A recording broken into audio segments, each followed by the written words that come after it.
মুফতি আব্দুল মালিক সাহেব হাফিজাহুল্লাহকে বাইতুল মোকাররমের খতিব নিয়োগ দেওয়া হলো। আমাদের হৃদয়টা কলিজাটা শীতল হয়ে গেছে। সত্যিকার অর্থে মনে মনে তাকে চেয়েছিলাম, আল্লাহ তাআলা কবুল করেছেন। কেন?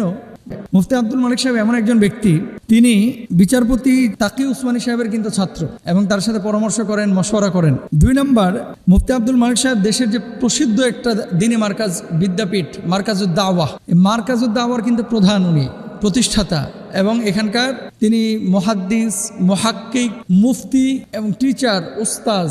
এখানে উস্তাদ এইভাবেই পড়াশোনা করাচ্ছেন দীর্ঘদিন যাবত। হাজার হাজার আলেমের উস্তাদ, উস্তাজুল আসাতিজা, বড় বড় মুফতি যাদেরকে আপনারা বাংলাদেশে দেখেন, এমন কেউ নাই যে ওনার লেখা পড়ে না। আমিও পড়ি।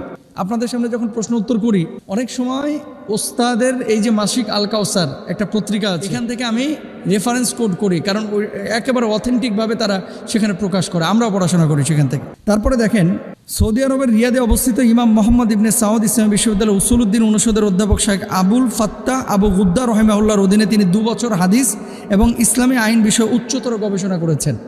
তার মানে উনি যেন তেন মানুষ না। বিনয়ী কেমন জানেন? চাইলে কিন্তু গাড়ি বাড়ি ঢাকায় ওনার কোনো বিষয় ছিল না, ব্যাপার ছিল না।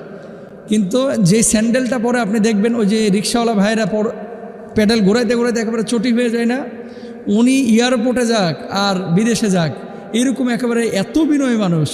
পাঞ্জাবি পরে 1টা 2টা, আর জুতা পরে যে জুতা একেবারে চিকন হয়ে যায়, ছিঁড়ে যায়, তারপরও জুতার দিকে তার খেয়াল থাকে না, কাপড়ের দিকে তার খেয়াল থাকে না, দুনিয়াবি আসবাবের প্রতি চাকচিক্যর দিকে তার খেয়াল থাকে না, খেয়াল থাকে শুধু কিতাবের দিকে এবং লেখনের দিকে, ছাত্র করার দিকে। এরকম একজন গুণী মানুষকে পেয়ে আলহামদুলিল্লাহ আমরা খুশি। তো উস্তাদ আব্দুল মালিক হাফিজাহুল্লাহ, আল্লাহ তাআলা তাকে কবুল করেছেন সঠিকভাবে এই দায়িত্ব পালন করার, বাইতুল মোকাররমের খেতাবতের দায়িত্ব পালন করার তৌফিক দান করুন।